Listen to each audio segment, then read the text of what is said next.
시청자 여러분 안녕하십니까? 우리의 자동차 산업이 위기에 몰렸습니다. 완성차 업체들의 판매 부진은 계속되고 있고 그러다 보니까 그 협력업체들 그리고 지역 경제까지 위기에 봉착했습니다. 그 타격을 우리는 이미 군산에서 한번 봤습니다. 일각에서는 우리 자동차 산업이 아예 무너지고 있다. 또 일각에서는 새로운 활로를 찾으면 다시 일어설 수 있다. 의견이 분분합니다. 오늘의 갈증 해소, 한국의 자동차 산업 이대로 괜찮은가? 한상원의 오아시스 함께 하시죠.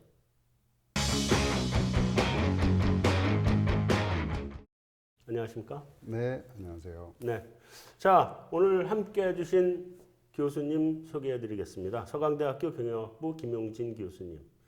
자동차학회 학회장도 맡고 계시고요. 자, 교수님, 그 완성차 업체의 판매 부진이 계속되고 있다고 그러잖아요. 현재 상황이 어떤가요? 지금 현재 한국 자동차 산업이 지난 30년, 40년 위기가 여러 번 있었습니다만 네. 그 중에서 가장 큰 위기에 봉착해 있는 게 아닌가 하는 우려들이 굉장히 많습니다. 네. 2015년에 450만 대가 생산되고 판매가 되다가 네. 작년을 기점으로 매출 부진뿐만이 아니고 실제로는 이 부품업체 생산까지 좀 위기 상황이라고 볼 수가 있습니다. 그 우리가 그 군산에서 사실은 한번 그 GM대우 문을 닫았을 때 봤는데 완성차 공장이 하나 문을 닫아버리니까 지역 경제가 초토화돼 버리더라고요. 그러니까 그렇죠. 부품업체 지역 경제 타격이 굉장히 큰 거 아닌가요? 맞습니다. 실제로는 완성차 업체에 부품을 내는 부품업체들 네. 그리고 그 부품업체들의 직원들이 사용하는 대부분의 생활 필수품 네. 또는 음식점 이런 이제 지역 경제가 사실 구성이 되고 있는데 이게 다 문을 닫아야 되는 상황이죠. 지금 군산 내려가 보시면 상가들 다 비어 있지 않습니까? 네. 그리고 거기에 살던 사람들이 다 빠지니까 주택 가격도 떨어지고 원룸이라든지 또 심지어는 이제 하숙 수요 뭐 이런 것까지 다 떨어지는 이런 구조를 갖고 있습니다. 그건 예견됐던 일이잖아요, 그렇습니다. 사실은. 네. 네. 근데 현대차 국내 공장도 첫 적자를 기록했다며요? 맞습니다. 지금 뭐 현대차가 판매량이 계속 지속적으로 감소를 하고 수출도 실제로 중국에서는 이미 순위가 10위권 바깥으로 밀렸고. 네, 그렇죠. 지금 중국 공장 이번에 베이징 공장을 문을 닫았잖아요. 맞습니다. 물론 그걸 문을 닫았다는 건 그만큼 중국 내 판매가 안 되고 있다는 얘기 아닌가요? 맞습니다. 사실은 이제 중국의 이 자동차 트렌드도 미래차, 자율주행차든지 지금 4차 산업혁명 기술들이 탑재된 차들이 많이 필요하고요. 네. 그리고 미국에서도 판매량이 감소를 했습니다. 그런데 이제 문제는 비용은 계속 증가하고 있는 거죠. 네.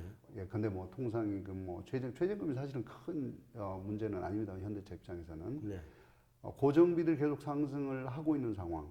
판매는 부진한 상황. 거기다가 이제 전기차라든지 수소차 쪽으로 지금 방향이 전환되고 있는 상태이기 때문에 이렇게 되면 적자는 너무나 당연하게 우리가 생각을 해야 되는 부분입니다. 피할 수 없는. 네. 기존의 내연기관차 네. 당연히 구조조정해야 되는 상황입니다.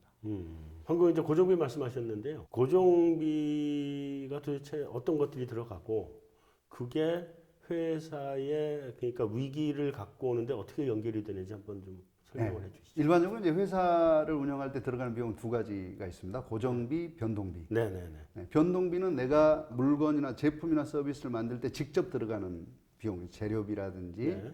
시간당 인건비 이런 것들이 변동비고요. 그러니까 한 대 팔면 100원 들어간다. 그렇죠. 두 대 팔면 200원 들어간다. 그렇죠. 이게 그렇죠. 이제 예, 변동비죠. 그게 변동비입니다. 네. 근데 고정비는 그것과 상관이 없이 들어가는 돈인데요. 네. 예를 들어서 고정적으로 나가는 월급, 네. 그리고 고정적으로 나가는 수당 네. 이런 것들하고 공장 비용 네. 이런 것들이 이제 고정비입니다. 그러니까 그거는 100대를 팔든 한 대를 팔든 똑같이 들어가는 똑같이 거죠. 100원이면 100원 그대로 들어가는 거죠. 네, 맞습니다. 그런데 이제 이게 생산을 위주로 하는 공장의 경우는 고정비를 줄이는 게 굉장히 중요합니다. 왜냐하면 고정비가 커지면 그만큼 손익분기점이 뒤로 가거든요. 그렇죠. 다시 말해서 더 많이 생산을 해야 더 많이 팔아야 되고. 그렇죠. 손익분기점이 만들어지는 겁니다. 네. 그러니까 경영하는 입장에서는 가능하면 고정비는 줄이고 변동비를 늘리려고 하는 성향이 있습니다. 그래야 판매에 따라서 그만큼 늘어나고 내가 수익이 생기니까. 그렇죠. 네. 지금 사실은 한국 자동차 업계가 어려운 이유는 고정비가 굉장히 많이 올라와 있기 때문이라고 볼 수가 있습니다. 그래서 하기에 우리는 생산 공장이 다 거의 월급 방식 아닌가요? 네. 월급 방식. 제가 아는 거기에는 애틀랜타나 조지아 공장 전부 다 시간당 급여 방식인 것 맞습니다. 미국이 이제 대충 시간당 급여 방식이고요. 네. 우리는 이제 고정비에다가 상여라고 하는 인센티브라고 하는 변동성 비용을 주고 약간 있는데, 좀 주고 있는 거죠. 주고 있는데 그래서 이제 회사 측에서는 이 인센티브를 좀 더 주고 네. 고정비는 안 올리는 방식으로 지금 계속 그 협상을 하고 있는 그렇죠. 거고. 경기가 나빠지면 인센티브를 안 주면 그렇습니다. 되니까. 경기 나빠지면 인센티브를 안 주면 되는데 노조 입장에서는 그거는 불합리하다 이거죠. 싫다. 나는 네. 월급을 더 월급을 올려달라. 더 올려달라. 고정비를 늘려달라. 뭐 이렇게 되고 있는 거죠. 이게 르노 공장 좀 걱정이 많이 되더라고요. 좀 그러게 잘 말입니다. 될지 모르겠어요. 가능하면 빨리 마무리를 해야 될 텐데 르노의 닛산 로그라고 하는 네, 이게 위탁 생산입니다. 네, 네. 그냥 생산만 해주는 거예요. 자기들이 무슨 뮤지컬을 갖고 판매하고 이런 게 아니고 네. 생산만 해주는 거거든요. 그러면 이거는 생산비를 가능하면 낮춰야 하는 그렇죠. 차종이거든요. 네, 네. 근데 만약에 이 물량 배정을 못 받으면 집에 가야죠, 그럼. 공장 문 닫아야죠. 집에 가야죠. 그래도 물량 배정 못 받아도 대체로 또 끝까지 버티더라고요. 그게 지금 한국의 안타까운 아까 이제 현실인데. 노사의 문제라고 말씀을 드렸던 게 우리가 자동차사들이 몇 개가 망했잖아요. 네. 그리고 다른 자동차사가 그걸 샀잖아요. 해외 네. 자동차사가. 네, 네. 그러다 보니까 이제 그 노동자 입장에서는 아니 그래 너 돈 못 주면 망해도 돼. 딴 사람이 사지 않겠어? 뭐 그렇죠. 이렇게 생각을 해 왔던 거죠, 사실은. 네, 네. 근데 그게 아니라는 거 지금 더군다나 이 구조조정이 이루어지는 상황에서 그건 거의 불가능하다는 거를 서로 인지를 해야 될 필요가 있습니다. 이제 아예 공장이 아예 문 닫고 다시는 열리지 않는 걸 한번 봐야 참 굉장히 불행한 일인데. 너무 가슴 아픈 말씀인데. 그러니까 불행한 일인데. 네, 그것보다 이번에 이제 군산 공장은 사실은 자동차 부품 업체 네. 컨소시엄이 한 2천억 정도에 인수를 할 것 같아요. 군산 공장을요. 네. 근데 그거 2천억에 주고 인수하면 네. 그 살려낼 수 있어요? 살려낼 수가 없는 게 문제잖아요. 그게 이제 전기차를 생산하는 공장으로 갈 것 같은데. 뭐 그 얘기를 좀 하더라고요. 네, 전기차 생산 공장 갈 것 같은데 이제 중요한 건 그겁니다. 진짜로 지금 한 1년 반 동안 정말 어렵게 살았잖아요. 네. 그러면 서로 이제는 회사가 이렇게 문제가 되면 우리가 전체 어려워지는구나라는 걸 서로 이해를 할 수 있는 상황까지 오지 않았나 싶습니다. 그래서 그 부분들이 조정이 돼야만 네. 실제로 이 공장 아까 이제 군산 공장도 살아날 수 있는 기회가 주어지겠죠. 저는 사실은 그래서 그 군산만 가지고 할 게 아니고 창원에도 있잖아요, 공장이. 창원하고 네. 그다음에 이제 부평 공장 그거 전체를 이제 전기차 베이스로 한국의 테슬라로 한번 바꿔보면 어떠냐. 이게 한 10년 전에 한 얘기였거든요. 그게. 네, 뭐 그것도 좋은 제안인 것 같습니다. 근데 이제는 좀 늦었다는 얘기도 있고. 이미 늦었죠. 네. 그거는 이미 늦었고요. 사실은 이제 군산공장 위기 왔을 때 그런 제안을 한 적이 있습니다. 그래서 자동차 부품업체 분들한테 욕을 많이 얻어먹은 얘기인데 GM에 매달리지 말자. 그러니까 말이에요. 차라리 그거를 정부가 일정 부분 돈을 대고 지자체가 일정 부분 돈을 대고 협력업체가 일정 부분 돈을 대고 노조가 일정 부분 돈을 대라. 네. 그래서 이 컨소시엄으로 공장을 만들어서 한번 테스트를 해보자. 정말 우리가 노사 상생을 할 수 있는, 노사 지역이 상생을 할 수 있는 구조를 만들어낼 수 있는지. 네. 그리고 전기차나 이런 거 생산하면 되겠다. 이런 얘기를 한 적이 있습니다. 지금은 아직은 좀 받아들여지지 않는 구조인 것 같습니다. 아직도. 네, 네. 근데 이 자동차 산업 무너지면 경제가 심각하잖아요. 다른 산업보다도 유독 더 관심을 가질 수밖에 없는 게 자동차 산업인데. 그럼요. 근데 이게 기본적으로 지금 이런 현실에 직면하게 된 원인이 어디에 있습니까? 자동차의 위상을 잠깐 말씀드리면 이제 네. 국내 입장에서 보면 우리 전체 GDP 한 11% 그리고 제조 생산의 15% 정도, 부가가치의 11%, 고용의 9%입니다. 그러니까 이게 어마어마하게 큰 산업인 그렇죠. 거죠. 국내 경제를 지탱해온 산업입니다. 근데 지금 전 세계적으로 트렌드가 좀 바뀌고 있는 상황이거든요. 네. 지금 전 세계적으로 생산되는 차량의 대수가 약 9,300만 대 정도 됩니다. 네. 지금 이제 이 중에서 뭐 아주 작습니다만, 포션은 작습니다만, 전기차라고 하는 영역이 약 3% 정도까지 올라와 있는 상태고요. 네. 이 전기차나 미래형 차는 지금 성장률이 25%에서 30% 정도로 가고 있고, 네. 내연기관차는 성장률이 1%에서 1.5%를 왔다 갔다 하고 있습니다. 네. 내연기관 차는 성장 정체가 이루어지는 상태고 미래차는 지금 성장을 하고 있는 상태입니다. 네. 우리도 뭐 테슬라 많이 다니더라고요. 네. 많이 지금 돌아다니고 있죠. 거기다가 사실은 이 사람들의 삶이 풍족해지면서 네. SUV 네. 차량, 그러니까 기본적으로 유틸리티 비클이라고 하는 것들에 대한 수요가 급격하게 증가를 했는데 네. 현대차가 거기 대응이 늦었어요. 그렇죠. 그러다 보니까 예를 들어서 이제 미국에서 주요 자동차 메이커들이 SUV라고 하는 유틸리티 비클을 판매가 한 70%, 그리고 세단 판매가 30%입니다. 그렇죠. 현대차는 세단 판매가 60%, 네. 유틸리티 비클이 40%. 자동차 라인업 자체가 잘못된 거예요. 라인업 자체가 잘못된 거죠. 네. 이번에 이제 팔리세이드가 나왔습니다만 그래서 조금 더 괜찮을 거 아니냐라는 생각을 하고 있고 제네시스 SUV가 나왔습니다. 네. 그래서 그 부분이 조금 괜찮을 거다는 예상하고 있는데 이 너무 늦었단 말이죠 지금 대응이 시기적으로. 늦었죠. 네.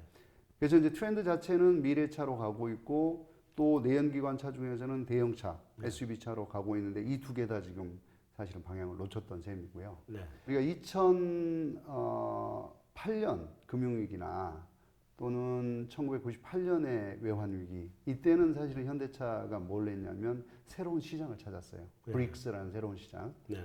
그래서 사실 위기 상황이었음에도 불구하고 성장을 할 수 있었는데 이번 위기 때는 지금 새로운 시장을 찾지 못하고 있습니다. 유일하게 성장하는 시장이 동남아 시장인데 네. 베트남, 뭐 인도, 뭐 이런 쪽. 맞습니다. 베트남, 인도네시아, 말레이시아, 뭐 미얀마 이런 나라들인데 거기 시장 점유율이 현대가 거의 1%가 안 됩니다. 고가 차량이라서 그런가요? 아니면 아닙니다. 지금까지 들어가는 노력을 안 했죠. 일본 차가 대충 95% 정도 마켓쉐어를 갖고 있고요. 원래 많이 가지고 있었잖아요. 아주 오래됐습니다. 네. 많이 가지고 있고 그리고 중국 차가 최근에 한 2% 정도를 마켓쉐어를 가지고 있습니다. 한국 차는 거의 없는 셈이죠. 그러다 보니까 이제 새로운 시장을 개척하는데 중국이나 미국에서 어려우면 새로운 시장을 들어갔어야 되는데 그걸 못한 거죠. 그리고 이제 마지막으로는 인사의 실패. 그러니까 사실 중국에서도 우리 현대차가 이게 구식 차량이야라는 인식이 너무 강해요. 지금. 네. 그런데 지금 새로운 차를 들어가거나 새로운 기술을 들어가는 것보다는 오히려 그쪽 관시에 좀 얽매이는 그런 인사 정책 때문에 사실은 움직임이 활발하지 않았다. 네. 이렇게 볼 수 있고요. 그래서 현대차가 확 꺼지니까 나머지 이제 자동차 부품업체도 그렇고 다 힘들어졌던 상황이 됐던 거죠. 일단 근본적으로 이제 라인업이 잘못됐고 다음에 그 차세대 자동차 쪽에 대응이 늦었고 또 지역적으로도 시장의 실패가 좀 시장에 좀 실패였고 그거 말고 요즘 글로벌리 공유 경제 때문에 자동차 판매 자체가 정체되고 있는 거 아닌가요? 맞습니다. 그 부분도 있고요. 네. 사실은 이제 전체 트렌드 우리가 자동차 산업의 트렌드다 그러면 이제 두 가지 용어를 씁니다. 하나는 메카, 네. 그래서 모빌리티, 지금 말씀하신 차량 공유를 비롯한 네. 이런 서비스, 이동형 서비스라고 하죠. 모빌리티, 일렉트리피케이션, 그다음에 커넥티드, 네. 그리고 오토노머, 자율주행 네. 이렇게 얘기를 하거나 그걸 뭐 케이스라고도 표현하는데 거기서는 모빌리티 말고 쉐어링 네. 여기 이제 들어가는데 네. 원래 이제 쉐어링이 들어갔다가 공유가 들어갔다가 요새는 모빌리티, 네. 이동 서비스 이렇게 이제 좀 바뀌고 있는 추세긴 한데요. 우버 네. 그리고 중국의 우버인 디디 추싱, 네. 동남아에서는 그랩 네. 이런 것들이 급격하게 세를 확산을 하고 사람들 입장에서도 내가 굳이 차를 갖고 있어야 될 이유가 없거든요. 그러니까요. 사실은 우리가 차량을 갖고 있지만 내가 쓰는 차의 95%는 주차장에 있습니다. 네. 그리고 한 2% 정도는 트래픽 컨제스션, 이 교통잼에 있고요. 예. 그리고 한 1% 정도는 주차장을 찾는 데 씁니다. 우리가 실제로 차량을 쓰고 있는 거는 2% 정도예요. 네. 그게 무슨 경제적인 의미가 있는 거냐? 네. 그래서 사람들이 이제 반성이라고 하기는 그렇고 보다 효율적으로 이런 우리의 자산을 사용할 수 있는 방법이 뭐냐? 네. 그래서 이제 공유 서비스라고 하는 또는 모빌리티 서비스라고 하는 것들이 예. 지금 확산이 급격하게 되고 있고요. 그러다 보니까 이제 차량을 소유보다는 공유하는 차원에서 가니까 차량 판매 대수가 줄어들 수밖에 확 없는 줄어들죠. 거죠. 네. 이번에 물론 현대도 사실은 그랩에다가 뭐 3,200억 투자를 합니다만 GM 같은 회사는 리프트에다 벌써 5천억 이상 투자를 했고요. 그러니까 차량 공유 서비스에 대대적으로 투자를 시작을 했고 네. 그리고 전기차나 수소차와 같은 미래형 차 또는 자율주행 자동차와 같은 미래형 차로 지금 방향을 급격하게 전환을 하고 있는 상황이고요. 네. 그러다 보니까 이제 글로벌하게 5개 공장을 폐쇄하겠다 이렇게 얘기를 했고 지금 그런 추세로 가고 있고요. 폭스바겐도 마찬가지고 다 지금 그런 추세로 가고 있거든요. 네. 현대차도 당연히 지금은 이제 내연기관차의 구조조정에다가 이 돈들이 사실 미래차나 친환경차 쪽으로 투자가 될 필요가 있는 겁니다. 이제 우리가 금속 노조가 이게 최고 강성 노조 아닙니까? 그러니까 노조 중에서도 제왕적인 힘을 가지고 있는 맞습니다. 노조인데 국내에서도 이 노사 간 갈등 문제, 고비용 조율 문제 이게 사실 심각한 문제 아닌가요? 굉장히 심각한 문제죠. 네. 실제로 지금 이제 그 르노 삼성 예. 아직도 타결이 안 됐잖아요. 안 됐잖아요. 네. 근데 이제 타결 나긴 난대요, 거긴. 나야죠. 안 나면 다 죽는 거예요. 물론 나야 되는데 안 날라 그러고 그러는 것 같아요. 요즘 하는 거 봐서는. 뭐 안 나지는 않을 것 같고요. 틀어졌던 근본적인 이유가 노조에서 이 인력 운영의 탄력성이라고 하죠. 네. 그러니까 사람들을 배치하는 거, 전환 네. 배치하는 네, 거, 전환 신차가 들어왔을 때 그쪽으로 배치를 한다. 이런 거를 노조와 합의를 해라 이렇게 얘기를 한 거거든요. 네. 그러니까 협의도 아니고 합의를 하라는 얘기는 결국 사업을 하지 말라는 얘기. 현대차 울산 공장에서 배운 건가 봐요. 전부 다. 맞습니다. 사실은 이제 지금까지 우리나라 노사 관행이 굉장히 잘못됐던 거죠. 예, 네, 네. 왜냐하면 사실 그럴 수밖에 없었던 게 성장을 하고 있는 시기였지 않습니까? 그렇죠. 단 한 번도 성장을 하지 않은 적이 없어요. 없었죠. 2030년 동안. 성장을 할 때는 뭐가 제일 중요하냐면 노사 문제에서 문제가 분규가 발생을 하면 생산이 안 되잖아요. 네. 그럼 성장을 못 하거든요. 네. 그래서 됐어 그냥 들어줘 그렇죠. 이렇게 하다 보니까 사실은 법에 없는 것도 요구를 하기도 하고 무리한 걸 요구를 하기도 하고 네. 이랬는데도 불구하고 지금 여기까지 왔거든요. 네. 이 상태까지는 사실은 가장 어떻게 보면 옵티멀한 포인트에 와 있다 이렇게 볼 수 있는데 그럼 지금 이후는 네. 상황이 바뀌었고 매출이 줄어들고 있고 경쟁이 치열해지는 이 상황 여기서 그러면 당신들은 뭘 해줄 건데 지금까지 우리는 다 들어줬지 않냐 이렇게 해서 협상이 이루어져야 되는데 이게 잘 안 됩니다. 한 번 준 거를 뺏는 거는 매우 어려운 거죠. 그렇죠. 중간 못 뺐습니다. 그건 어디 가도. 그래서 지금 이제 사실은 이런 구조를 예. 저는 이제 그 평균 생산성 개념을 좀 가져가야 한다. 현대차 이 울산 공장의 생산성은요 전 세계에서 거의 하위권에 속합니다. 그러니까 대당 시간당 생산 대수를 따져보고 평균 임금 대비 생산성을 따져보면 현대차 울산 공장이 굉장히 낮거든요. 제가 언제 한번 비교를 했더니 기아차 조지아 공장하고 비교해서 4분의 1이 된대요. 네. 알라바마 공장하고도 비교해도 현대차 알라바마 공장하고 비교해도 떨어집니다. 똑같이 그 정도 나올 겁니다. 네. 네. 그러다 보니까 일본의 3분의 1 정도 수준이라고 볼 수 있는데 이런 구조에서는 사업이 과연 가능하겠느냐. 더군다나 이제 르노 삼성 같은 경우는 위탁 생산이 많은 데잖아요. 네, 네. 위탁 생산이라는 거는 내가 위험을 가지고 있지 않고 잘 판매해서 저가로 판매해서 판매만 하면 된다는 얘기인데 네. 거기에 고정비가 높아지면 실제로 생산성이 확 떨어지는 거고요. 그러면 차량 가격이 올라가겠죠. 네. 마진이 안 남으니까 당연히 글로벌 업체에서는 생산을 줄 이유가 없죠. 네. 그럼 공장을 닫아야 되는 상황이 될 거고. 네. 그렇게 되면 아까 말씀하신 대로 협력업체들 어려워지고 지역경제 파산 날 거고 이런 구조를 지금 우리는 계속 그 도돌이표를 돌리고 있는 상황이다. 네. 이렇게 봐야 될 것 같아요. 일단 우리가 기업이지 않습니까? 기업. 네. 기업은 기본적으로 생산성에 기반을 해서 비용을 책정을 하는 거거든요. 네. 내 생산성에 비해서 인건비를 책정하고 근데 이제 지역별로 우리 최저임금도 마찬가지입니다. 네. 우리나라 모든 지역이 똑같은 최저임금을 가질 필요는 없거든요. 왜냐하면 전부 다 GRDP라는 게 있고 지역별 소득이라는 게 있고 지역별 평균 생산성이라는 게 있거든요. 거기 맞춰서 임금을 결정을 하는 구조가 만들어져야 한다. 네. 그렇지 않으면 우리 산업이 생존할 수가 없다. 이게 사실은 제가 생각하는 부분이고요. 그러니까 산업별 또는 거기에다 지역별 이 매트릭스로 만들어갖고 임금을 어떻게 결정할 것이냐 하는 부분들을 우리가 생활임금 또는 평균임금이라는 구조화해서 만들어야 얘기가 된다. 네. 그런데 지금까지는 우리가 이제 기업노조 형태거든요. 네. 그래서 특정 기업이 돈을 많이 벌면 지불 능력이 있으니까 돈을 많이 주고 돈을 못 벌면 돈을 못 주는 구조예요. 예. 이 구조가 계속되다 보니까는 빈익빈 부익부 현상이 급격하게 지금 늘어나고 있는 현상이거든요. 그래서 네. 저는 이거를 평균적으로 가자. 평균적으로 가자. 이러려면 이제 산별노조 체제를 가야 되는데 네. 기업들은 또 산별노조를 싫어합니다. 옛날에 정부가 싫어했어요. 네. 왜냐하면 산별노조는 산업별로 노동자들이 모여야 되잖아요. 그렇죠. 그럼 정부에 반정부 시위를 하면 무섭잖아요. 네. 그래서 산별노조를 반대를 했는데 지금은 기업들이 반대를 합니다. 음. 아니 우리 기업 노조 하나도 대응하기 힘든데 산별로 묶어갖고 대응을 하면 어떻게 대응을 방법이 없다 이거죠. 네. 네. 그래서 이제 그런 부분이 하나 있는데 지금 세계의 흐름은 이게 기기 이카노미라고 그러지 않습니까? 예, 예.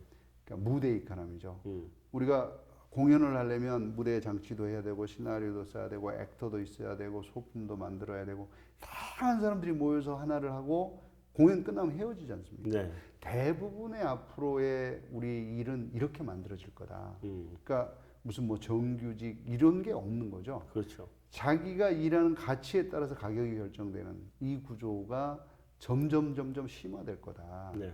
이런 상황에서 우리는 아직도 정규직 비정규직 논란에 공무원 늘리는 이런 이 얘기들을 하고 앉아 있으면 네. 완전히 시대에 뒤떨어지는 그런 정책을 갖고 있거나 또는 그런 생각을 갖고 있는 셈이 되는 겁니다. 그래서 네. 우리 사회가 지금 그 논의가 지금 필요한 겁니다. 우리의 고용 구조는 어떻게 가야 하는가? 예를 들어 4차 산업혁명이 지금 왔는데 이 4차 산업혁명이라고 하는 놈들은 일자리의 속성을 어떻게 변화시키는가? 그럴 때 노동자들의 권리를 지키기 위해서는 어떤 대책들이 필요한가? 그럼 경영의 효율성을 높이기 위해서는 어떤 구조가 필요한가? 이게 지금 당장 논의되고 그 논의를 바탕으로 새로운 관계가 만들어져야 하는 상황입니다. 그게 지금 교수님 말씀이 100번 지당하신 말씀인데 경노사위 경제노동사위원회 노조는 안 들어오고 있습니다. 그러게 말입니다. 아무 얘기가 안 될 것 같아요. 지금 문제는. 그게 가장 가슴 아픈 일입니다. 네. 자, 아까 말씀하셨는데 지금 시장의 전체적인 흐름을 다시 한 번만 좀 쫙 짚어주시죠. 네. 우리가 그걸 따라가고 있는지 못 가는지 좀 봐야 되지 않겠습니까? 맞습니다. 사실은 이제 우리가 좀 그 흐름에 뒤처졌다 네. 이런 평가가 이제 대부분 공유를 하고 있는 거고요. 네. 내연기관차가 사실은 이제 가장 큰 부분이죠. 가장 크고 그 다음에 이제 그 내연기관차 다음에 컸던 부분이 하이브리드. 그러니까 전기차가 성장을 하면서 내연기관차 하이브리드 그리고 플러그인 하이브리드로 왔다가 순수한 배터리 네. 전기차. 그 다음에 이제 나오고 있는 게 퓨얼셀. 그러니까 수소 연료 전지차. 네. 요쪽으로 이제 전기차가 지금 진입을 하고 있다. 네. 이렇게 여기는 완전히 초기 단계죠. 네. 그러니까 수소 연료 전차는 이제 시장을 진입하는 단계. 배터리 하이브리드는 굉장히 성장을 해 있는 단계. 네. 플러그인 하이브리드는 그거보다 좀 더 성장을 해 있는 단계. 음. 그 하이브리드는 그거보다 좀 더 큰 단계. 내연기관은 아주 큰 거. 이렇게 네. 이제 구성이 돼 있다고 보시면 되는데 현대차가 이 내연기관차를 중심으로 했고 하이브리드는 손을 많이 안 댔습니다. 그러다 네. 보니까 플러그인 하이브리드 손을 많이 안 댔죠. 네. 그래서 많은 사람들이 현대차는 전기차에 너무 늦었다. 전기차 역량이 없다. 이렇게 표현을 하고 있습니다. 대신 이제 배터리를 가지고 있는 이 전기차는 네. 현대차가 중국 업체를 제외한 3위입니다. 그러니까 1, 2위가 있고 네. 그리고 3위부터 3, 4, 5, 6, 7위까지는 중국 업체입니다. 그리고 이제 현대차. 차가 들어가네요. 네. 네. 중국은 워낙 정부에서 많이 지원을 하고 있기 때문에 네. 그거를 빼면 뭐 그렇게까지 많이 밀린 건 아니다 밀린 건 이렇게 아니다. 보십니다. 이제 대신 우리가 밀렸다라고 얘기를 하는 게 말씀드린 하이브리드와 플러그인 하이브리드 여기 좀 시장이 늦었죠. 커졌을 때 너무 늦었던 거죠. 이제 지금 그 상태고요. 네. 지금은 이제 이 전기차, 배터리 전기차로 갈 것이냐, 그렇지 않으면 수소 연료 전지차로 갈 것이냐는 논란이 한참 진행이 되고 있는 상황입니다. 네. 배터리 전지차는 사실은 이제 배터리가 가장 핵심이지 않습니까? 네. 근데 이 배터리가 갖고 있는 한계가 주행 거리, 한 번 충전 이후의 주행 거리와 충전 시간 네. 이 이슈가 있는데 이것 때문에 결국은 수소 연료 전지차에게 밀릴 거다라는 전망을 하고 있습니다. 대신 다행스럽게도 이 배터리 전지 관련해서 우리나라 삼성 SDI라든지 네. LG라든지 LG, 이런 데 네. LG 화학 같은 데들이 굉장히 강세를 보이고 있습니다. 거의 세계 최고급. 네, 이죠? 네. 네. 이게 지금 전체가 한 110조 정도 시장이거든요. 네. 근데 반도체 우리나라 이제 수주 받은 게 한 110조 정도 되니까 차세대 반도체다 이렇게 이제 네. 평가를 하고 있습니다. 네. 근데 과연 여기서 수소연료전지차로 갈 것이냐 네. 이게 이제 핵심이지 않습니까? 만약에 수소연료전지차로 간다면 현대가 가장 유리하죠. 왜냐하면 전 세계 자동차 회사들 중에서 수소연료전지와 수소연료전지 자동차에 관한 가장 많은 특허를 갖고 있고 가장 경쟁력이 있는 가장 오래 투자를 했죠. 가장 오래 투자를 했습니다. 네. 맞습니다. 경쟁력이 있는데 문제는 인프라죠. 네. 이게 수소차가 되려면 수소가 잘 생산이 되어야 하고 네. 이 수소가 압축돼서 저장되어야 하고 배송되어야 하고 충전소가 만들어져야 되는데 네. 이 인프라는 우리가 너무 약한 겁니다. 지금. 네. 네. 그러다 보니까 현대자동차가 수소차를 만들어 독일로 수출을 하죠. 음. 독일은 이미 경제 전체가 에너지 구조가 수소 쪽으로 지금 가 있죠. 진입을 하고 네. 있습니다. 하고 있습니다. 일본도 역시 마찬가지고요. 신재생 에너지라고 하는 것들은 대부분 간헐성이라는 게 있습니다. 이게 바람은 불 때 불고 태양은 비칠 때 비치고 이렇기 때문에 네. 전기 생산이 되게 간헐적이거든요. 그래서 이 문제를 해결하기 위해서 생산된 전기를 수소로 바꾸는 겁니다. 네. 요게 이제 파워투게스라는 건데 독일은 이거 굉장히 앞서 있고요. 미국이 이 프로젝트를 조금 전에 시작을 했어요. 네. 다행히 미국 트럼프 대통령이 엊그저께 풍력발전소의 소리가 사람에게 암을 유발한다 이런 재밌는 발언을 했더라고요. 트럼프 대통령이 있는 한 미국은 수소 경제로 가기 힘들 것 같아요. 그렇죠. 좀 힘들어요. 그러면 우리가 기선을 잡을 수도 있겠다. 네. 미국이 움직이면 우리 복잡하거든요. 네. 그래서 우리가 그 인프라를 깔기 위해서 필요한 시간을 조금 벌 수 있겠다 이런 네. 생각을 하는데 이제 중국이 사실은 재작년까지만 해도 대부분의 자동차 회사들이 배터리 전기차가 대세가 될 것이다 이렇게 예측을 했습니다. 전기를 밀었죠 정부 차원에서도. 네. 근데 작년에 바뀌었습니다. 네. 작년에 중국 정부가 수소로 돌았어요. 돌았죠. 일본도 돌았고. 네. 이유가 전기차 100만 대를 보급하려고 봤더니 발전소 8기를 더 지어야 되는 거예요. 네. 근데 발전소 8기를 더 지으려면 갈탄을 써야 되는데 얘가 만들어내는 이 먼지와 미세먼지 환경 오염이 장난이 아닌 거예요. 그렇죠. 그래서 이거 아니구나. 그럼 차라리 수소로 가는 게 낫겠다. 이렇게 해서 지금 중국 정부가 수소 버스 5,000대를 만들 수 있는 공장을 지었습니다. 그래서 중국 정부는 굉장히 지금 수소 쪽으로 많이 드라이브를 하고 있는 거고 네. 그러다 보니까 이제 글로벌 자동차 업체 CEO들이 대세는 수소차다. 네. 전기차도 여전히 대세다라고 해서 지금 이렇게 두 개가 같이 네. 가고 있는 형국이라고 볼 수 있습니다. 근데 한 가지 제가 궁금한 거는 이 인프라 먼저 깔리기 전에 이게 그러니까 배터리의 그 저장 능력, 그다음에 충전 시간, 맞습니다. 그리고 배터리가 이제 한 2년쯤 지나면 그렇죠. 절반밖에 안 되잖아요. 맞습니다, 배터리. 맞습니다. 그러니까 그 문제를 어떻게 해결할 거냐. 고속 충전이 되도록 하고, 네. 그다음에 그렇게 많이 차 밑에 한 판을 배터리를 깔아야 차가 갈 수 있는 정도가 아닌 조금만 들어가도 네. 차가 돌아갈 수 있고, 네, 네. 그 기술을 가야 되는데 그게 가능한가요? 지금 그것 때문에 돈을 엄청나게 많이 투자를 하고 있죠, 사실은. 리튬 이온 전지로 하면 그건 한계는 근본적으로 어쩔 수가 없습니다. 그건 뭐 극복이 안 되죠. 네. 그건 극복이 안 되니까 이제 새로운 물질을 개발을 새로운 해야 물질 되는 개발해서 네네. 네. 그쪽으로 지금 진행이 되고 배터리는 그쪽으로 진행이 되고 있고요. 네. 그래서 제가 이제 말씀을 드린 게 수소연료 전지는 그럴 고민이 할 필요가 없죠. 네, 없거든요. 없죠. 네, 네. 수소만 있으면 되니까. 수만 있으면 되니까. 대신 이제 수소를 생산할 때 나오는 이산화탄소를 어떻게 처리를 할 거냐. 네. 그 수소를 생산하면 천연가스 개질을 하거나 네. 또는 뭐 석탄에서 빼거나 네. 그러면 기본적으로 이산화탄소 많이 발생을 하거든요. 그렇죠. 네. 근데 이거를 어떻게 처리를 할 거냐. 기존에는 이제 이산화탄소를 포집을 해서 땅에다 묻었습니다. 이게 이산화탄소를 배출하면 안 되니까. 그런데 지금은 이 이산화탄소를 이용해서 새로운 물질들을 만들어내는 그쪽으로 뭐 가고 있다. 비료도 네. 만들고 네. 화학 물질도 만들고 이렇게 만드는 쪽으로 지금 네. 이미 기술이 개발이 됐거든요. 네. 그리고 또 그것도 있더라고요. 분리시켜서 산소는 보내주고 탄소만 포집하고. 포집을 해서 사용을 합니다. 그러니까 포집해서 사용하는 네. 걸로. 그러니까 이제는 완전히 친환경적인 에너지가 되는 네, 셈이죠. 그쪽으로 지금 방향은 이미 틀어지고 있더라고요. 이제 다음 지금 그 우리 지금 협력업체들하고 또 우리 완성차 업체 간의 관계 지금 현재 굉장히 그 전속 거래가 아직도 많은 상태잖아요. 맞습니다. 물론 현대자동차도 이미 이제 우리만 하지 말고 딴 데로 같이 길을 뚫어라 지금 그러고 있는 입장이긴 한 것 같은데 그래도 아직 전속 거래가 높고 네. 또 동시에 이게 전기차나 수소차로 가게 되면 부품 수가 확 줄잖아요. 맞습니다. 그러니까 전기차는 뭐 한 10분의 1인가 4분의 1인가 줄고 수소차는 자동차하고 비교하면 한 60% 정도까지 줄고 부품 네. 수가. 이 문제하고와 동시에 또 협력업체 간의 관계 이게 다 새롭게 정립이 돼야 될 것 같은데. 완전히 정립이 다시 돼야죠. 네. 그러니까 전기차로 간다는 얘기는 결국은 엔진을 안 쓴다는 얘기고요. 그렇죠. 그다음에 트랜스미션을 안 쓴다는 얘기고, 네, 그렇죠. 클러치를 안 쓴다는 얘기입니다. 네. 결국 이 세 개의 영역이 굉장히 많은 부품을 가지고 있는데 네. 그게 다 없다는 얘기거든요. 네. 모터하고 컨버터만 있으면 그렇죠. 되니까. 그러니까 이 지금 부품 생태계가 어떻게 바뀌어야 되는지에 대해서 고민을 심각하게 많이 지금 해야 되는 상황이고요. 네.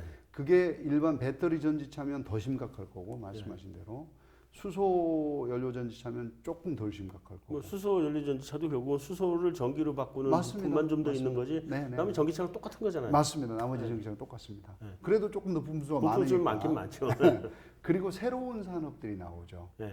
만약에 배터리로 가게 되면 광물 자원과 배터리 만드는 데만 커지고 나머지는 싹 죽어야 됩니다. 그렇죠. 하지만 여기는 다른 이제 스택을 산업들이 만드는 데 생기죠. 들어가는 네. 것들이 많으니까 밸류체인 새로운 산업을 네. 만들어내기는 유리하고요. 네. 더군다나 중요한 것은 자동차 이슈만이 아니고 우리 전체 에너지 패러다임 전체의 변화라는 얘기입니다. 네. 다시 말해서 우리가 수소 자동차를 끌고 다닌다는 얘기는 발전소를 끌고 다닌다는 얘기죠. 네. 그래서 지금은 전기선을 끌어갖고 전기를 내야 되지만 앞으로는 그럴 필요가 없다. 내 차만 있으면 전기를 언제든 켤 수 있는 구조가 만들어질 거다. 이제 가정용 그 뭐 난방이 됐건 전기가 됐건 이런 거 스스로 만들어 쓸 수 있는 구조. 그럼 자동차에서 집으로 거꾸로 전기선 연결해도 네, 되겠네요. 맞습니다. 그렇게 합니다. 그게 발전소이기 때문에. 네. 네, 그렇게 해서 전기가 들어갈 수 있게 만들어주면 되는 거고요. 네. 그 다음에 이제 산업용에서도 차뿐만이 아니고 이 산업용 기계들 있지 않습니까? 네. 기계들 돌아가는 거 이거 전부 다 수소로 돌리는 거거든요. 음. 그렇게 되면 이 산업 구조 전체가 지금 바뀌고 있는 수소 에너지라는 틀로 바뀌고 있는 거거든요. 네. 전기차는 배터리라고 하는 이 영역, 지금 전기차와 배터리라고 하는 요 영역만 지금 우리가 보고 있는 거라서 그렇지 네. 실제 전체 에너지 패러다임이라는 구조로 보면 수소로 빨리 가는 게 우리한테는 훨씬 더 유리합니다. 네, 이 같은 협력업체들 참 굉장히 힘들어지는 세상이 올 것 같긴 한데 새로운 협력업체가 생기긴 하겠지만요. 거기서 이제 또 한 가지는 사실은 지금 전체 트렌드 중에 미래차라고 하는 자율주행 자동차 있지 않습니까? 네, 이게 이제 전기차나 수소차로 가면 지금 말씀하신 대로 지금까지의 이 수직 계열화된 거래 관계, 협력 관계 이 구조가 없어집니다. 지금 보시면 이제 자율주행차 같은 경우는 뭐 인공지능, 센서, 소프트웨어 이런 것들이 다 수평적 관계거든요. 네. 완전히 공동으로 만드는 관계지 네. 상하 관계가 아닙니다. 네. 그래서 근본적으로 이제 부품 업체가 없어지고 뭐 수소로 가면 조금 더 남아 있긴 하지만 여기는 이제 이 영역에 있는 회사들이 새로운 산업을 막 가기 때문에 새로운 생태계가 막 만들어질 거고요. 네. 차라는 것만 보면 완전히 수평적인 생태계가 만들어질 거다. 네. 근데 그러면 진짜 우리가 누구랑 어떻게 협력을 해야 되는지 지금부터 굉장히 고민을 많이 해야 되는 상황이 벌어지고 있는 겁니다. 그러니까 현대자동차가 삼성전자랑 손잡고 같이 차를 만들어야 되는 상황. 그럼요. 그렇게 돼야 되는 거죠. 지금 자율주행차에서는 우리가 그 세계에서 제일 빠른 게 구글일 것 같고 맞습니다. 네, 우리는 좀 많이 늦은 상태 아닌가요? 많이 늦은 정도가 아니고 절망적인 상태죠. 사실. 아, 그 정도인가요?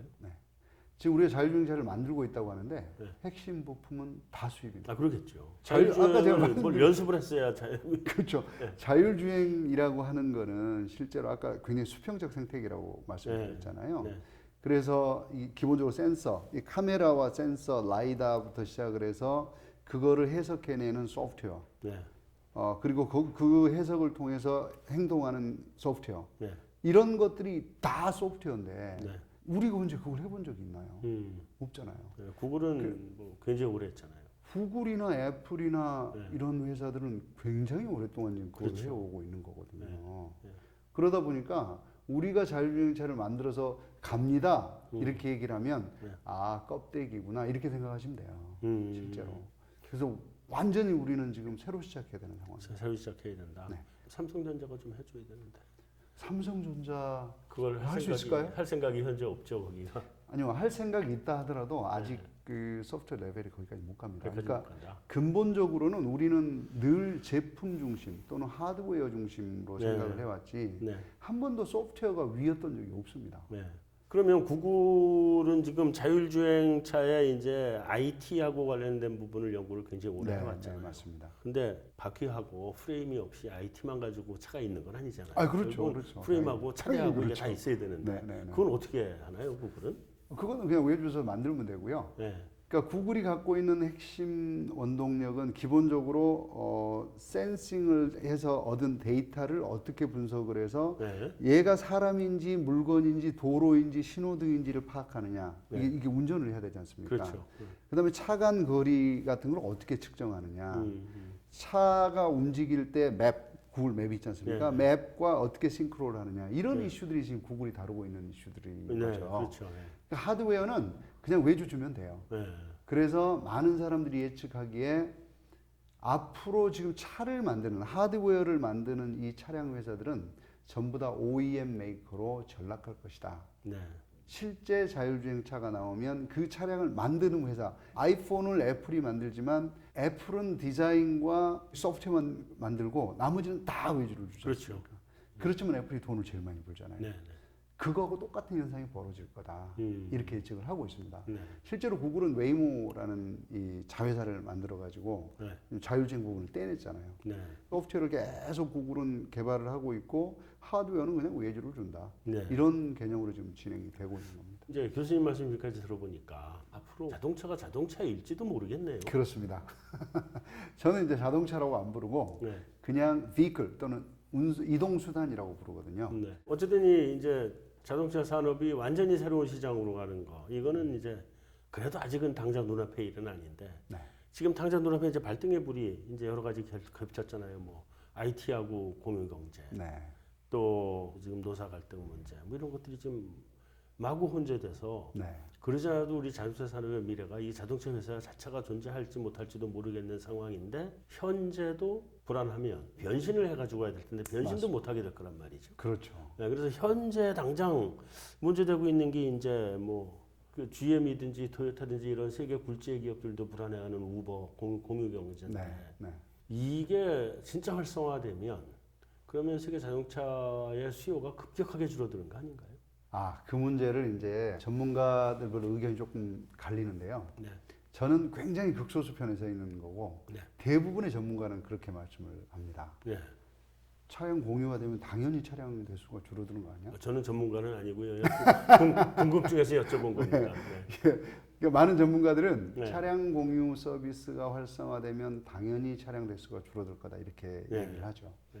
근데 이렇게 한번 생각을 해보십시오. 그 부분만 놓고 보면 그러면 차량이 기존에 우리가 생각하는 차량이겠는가? 예를 들어서 혼자 날아가는 차도 네. 있고 둘이 타고 날아가는 차도 있고 땅으로 가는 놈도 있고 물로 가는 놈도 있으면 다양한 유형의 차들이 만들어질 거다. 네. 새로운 유형의 차량들이 굉장히 많이 만들어질 거다. 이렇게 볼 수 있지 않겠습니까? 네. 그러면 이제 수요라는 게 기존의 차, 우리가 내연기관 차라고 하는 애들이 없어지는 구조가 되지 새로운 것들은 나올 거다. 계속 나온다. 네, 이렇게 하나는 볼 수 있겠고요. 네. 또 다른 면은 이제 제가 4차 산업혁명 강의를 할 때 가장 핵심적으로 얘기를 하는 게 온디맨드 서비스라는 겁니다. 네. 앞으로는 내가 찾아가는 서비스가 아닌 서비스가 나를 찾아오는 서비스 이런 구조가 될 거다. 예를 들어서 우리가 아침에 이발을 하러 가야 되잖아요. 근데 내가 시간이 없어요. 그래서 핸드폰을 열고 앱을 꺼내서 야 빨리 이발 서비스 와. 내일 아침 6시까지 우리 집 앞으로. 네. 그러면 이발 서비스를 실은 특장차가 우리 집에 오는 거죠. 네. 그럼 난 들어가서 앉아 있으면 어떤 스타일로 톰 크루즈 스타일로 해줬다. 그러면 제가 톰 크루즈 스타일 딱 해주고 간단 말이죠. 네. 이게 이제 자율주행차이면서 공유 서비스입니다. 이런 유형의 서비스 차들이 무궁무진하게 나온다는 거거든요. 그래서 개인이 사용하는 승용 자가용이라고 하는 거는 없어지고. 정체되더라도 예. 모든 또 서비스를 해야 차량들. 되는 자동차들이 또 늘어난다. 어마어마하게 늘어날 겁니다. 이 네. 준비를 해야 됩니다. 이게 지금 사실은 그 대부분의 자동차 회사들이 이 준비를 안 하고 있거든요. 그래서 네. 제가 현대차나 기아차나 여기다가 이거 준비하셔야 된다. 이런 서비스가 앞으로 대중화되고 해서 특히 자율주행차가 딱 들어가는 순간 요건 무조건 하게 돼 있는 네. 서비스거든요. 그러면 이거 어떻게 갈 거냐. 음. 고민 연구 개발을 해라. 이렇게 얘기를 하고 있는 중이죠. 네. 지금 한국이 자동차 관세부가 미국에서 지금 대상에서 제외됐죠. 네. 그래서 다시 들어갈지도 모르는 거 아닌가요? 다시 들어갈 수 있습니다. 그렇죠. 네. 이거 굉장히 조심해야 될 부분이어서 이게 미리 우리가 좀 대비를 해야 되는 부분이 있나요? 어떻게 되나요? 그거는 사실은 대비하기가 만만치 않은 상황인데 중요한 문제는 어차피 트럼프 입장에서는 미국 내에 공장을 만들어라는 거 아닙니까? 그렇죠, 그렇죠. 그래서 대신 이제 그것들을 우리 차를 수출해주는 완성차를 수출하는 것보다는 이제 부품을 수출하는 구조를 만들어야 하고 사실은 지난번에 우리 부품이 한 70억 불 정도 수출이 되잖아요. 근데 여기가 이제 되게 걱정을 엄청나게 많이 했거든요. 사실은 완성차도 완성차지 완성차는 가서 생산을 하면 되는데 부품업체들은 방법이 없으니까 부품업체들도 그럼 거기 가서 만들어야 하는 구조가 시장이 있는 데 가서 만들어야 되는 구조가 만들어지기 때문에 그래서 그거를 밸런싱을 어떻게 할 건지를 지금부터 좀 고민을 할 필요는 있을 것 같습니다. 알겠습니다. 교수님 마지막으로 아주 간단하게 우리 자동차 업계 어떻게 해야 되나요 앞으로? 예, 지금 우리 자동차람이 가장 어려운 이유는 첫 번째는 시장 전략의 실패였다고 말씀드렸습니다. 네. 그래서 새로운 제품, 중국의 경우는 아무튼 우리는 올드카다, 네. 구식차다 이런 느낌들이 있어서 반드시 새로운 제품, 새로운 아이템, 새로운 아이디어를 집어넣는 차들이 나와야 되는 이런 그렇죠. 상황이 돼서 그런 어떤 새로운 제품 전략에 대해서 민감하게 반응을 해야 되는 좀 게 하나 실수했다. 있고요. 네.